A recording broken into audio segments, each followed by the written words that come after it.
Oh, hi, welcome to my latest video. Well, in this one I'm going to review a tool I just recently purchased. I haven't opened it up yet. It's a digital voltmeter. Sounds kind of simple, but it is a Fluke digital voltmeter. Now, just a little bit of history to that. Fluke was the first line of digital voltmeter I ever used professionally. It wasn't even one that I owned. When I got a job way back when in college repairing mainframe computers, we used digital voltmeters all the time for calibrating certain equipment connected to those mainframe computers, and it worked extremely well. Wasn't this model. This is the model 15B Plus, which is one that goes back probably one of the older ones they sell right now, but they still sell it. You'll see the link down below in the notes to this video on how you can order your own. And the reason I got it was a video I saw just recently that Louis Rothman made.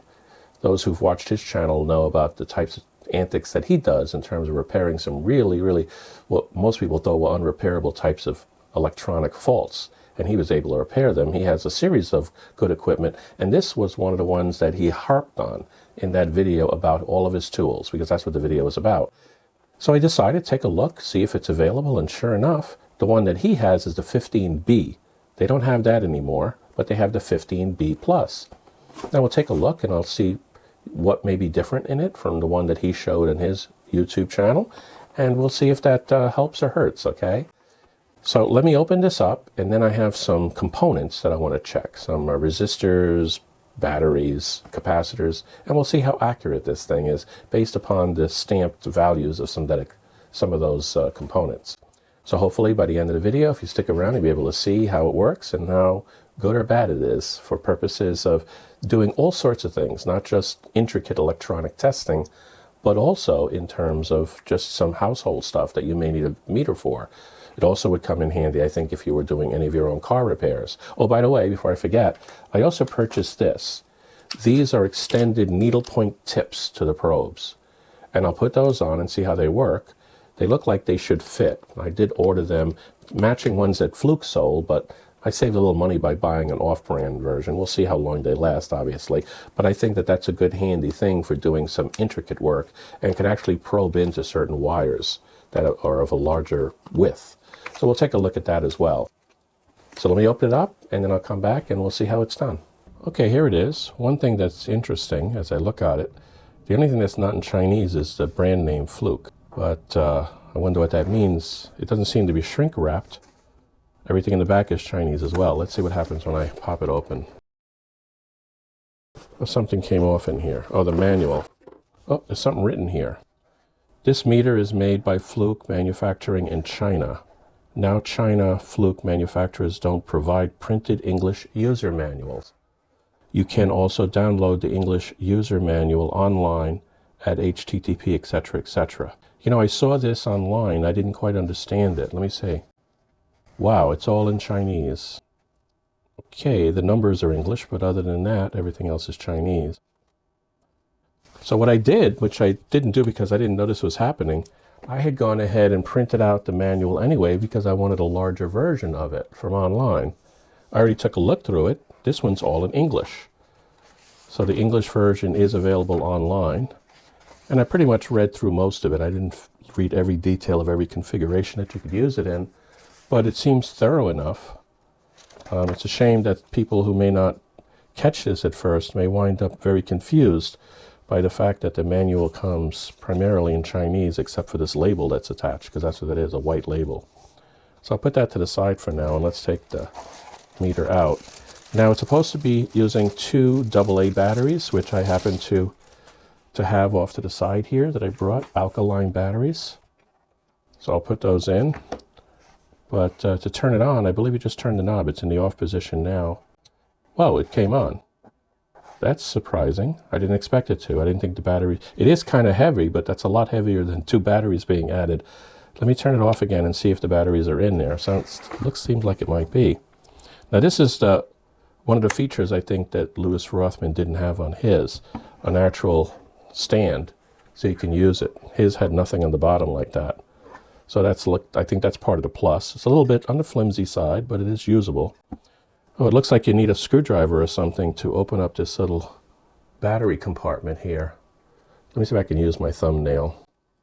Yep, it did open up. And there it is. This whole back plate, which includes the connector for the batteries, comes off in one piece. And it has Kirkland batteries in it. I'm not sure if these are, it says alkaline, so we're good. It is alkaline batteries that they gave.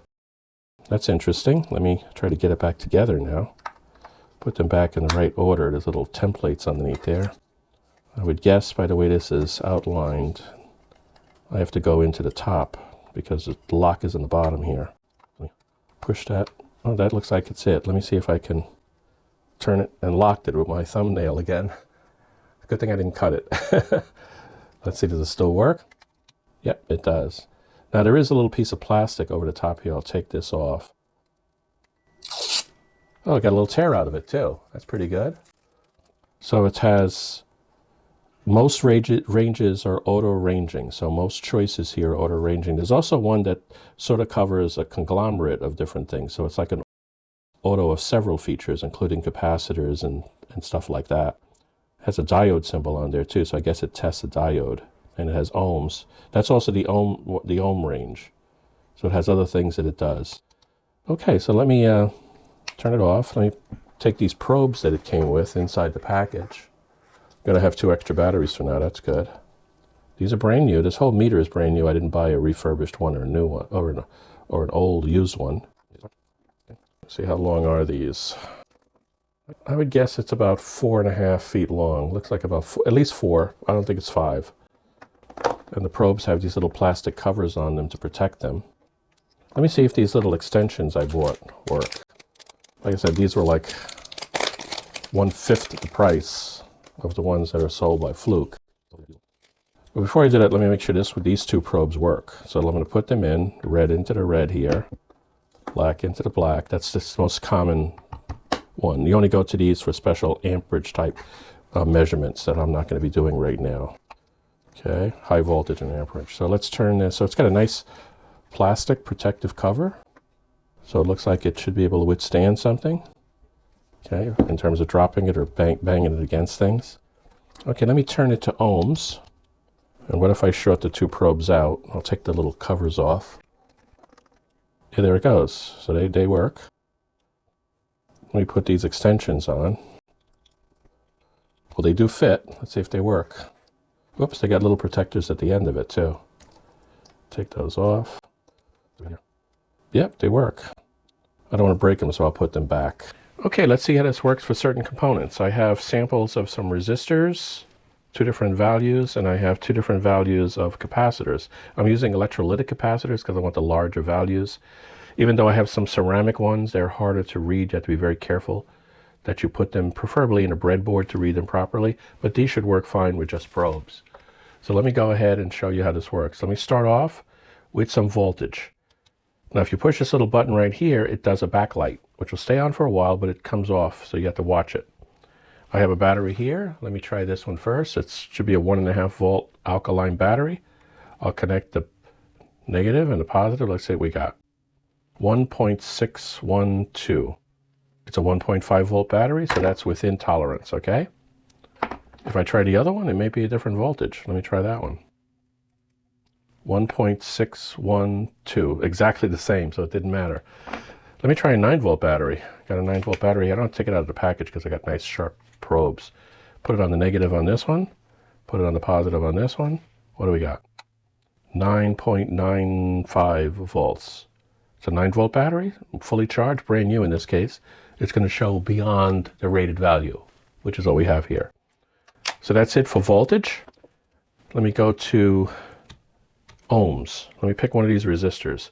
I have these marked as, let's see. These are 680 ohms. You see the little markings here? Right. So let me see what that does. I got one isolated here. So I'll go ahead, I can hold one end of it, but I can't hold the other. I have to make sure I don't touch it or it'll affect it. Let's see what value we get. 674 ohms. That's 75 ohms. That's very good. That's well within 1% of tolerance of that. Let me try another one. Let me try, these here are listed as 22K ohm. Let's see what we get. Got a couple of them isolated here. I'll pick one. Notice how the backlight went off, so let me hit it on again. 21.71K. So that's pretty good. Not within 1%, but very good. Okay, so that's resistors. Let's try capacitors. I'm going to try this one first. What does this one show up as? It says 47 microfarads. Now you should always short the leads out on a capacitor before you test it. So I'm using a negative lead here to do that. And now I can take this and I can again hold one, but don't touch both. And then we'll see. Sometimes there's a delay in these things reading. There it is, 48.8. For 47, that's pretty good, within 1%. Perfect. Let me try this other one. This one here says 470. Again, I will short the leads out. Make sure that there's no charge. Capacitors hold a charge. That's their power, right? So let's put one here, I'll hold it. And this one here, I will just touch it. There it is, 576 microfarads. So this one's way off. This one's off by almost 10%. So it's not within the 1% like the other. These do have tolerances to them. They're printed on the component. I don't see that right now, but I'm sure that 10% is perfectly acceptable. So that's it. I showed you how to do voltage. Put that back on. I showed you how to do ohms. I showed you how to do capacitance. I'm not going to do amps, milliamps, microamps. I would have to build a circuit on a breadboard to do that properly. So I'm going to skip that for this purposes. Also keep in mind that some of these you have a range to it and you go into manual mode by hitting the range button. And then you can go ahead and hit the range and change the range of it. Notice how the decimal point is moving. Okay, if you want to go back to automatic mode, you hold it down for 2 seconds until it says auto in the screen. And that's it. So hopefully you find this useful. I will hope that it fits all of my needs. I think it will, because I wanted something quick and dirty as opposed to all the different combinations I have in my other one. And the other one's not that accurate. I trust Fluke, as I said earlier. It tends to be extremely, extremely accurate. So I'm glad I was able to find this at a reasonable price. You'll see the links, as I said, down below. You'll also see the links to the manufacturer's website to get an English manual. So until the next time, take care.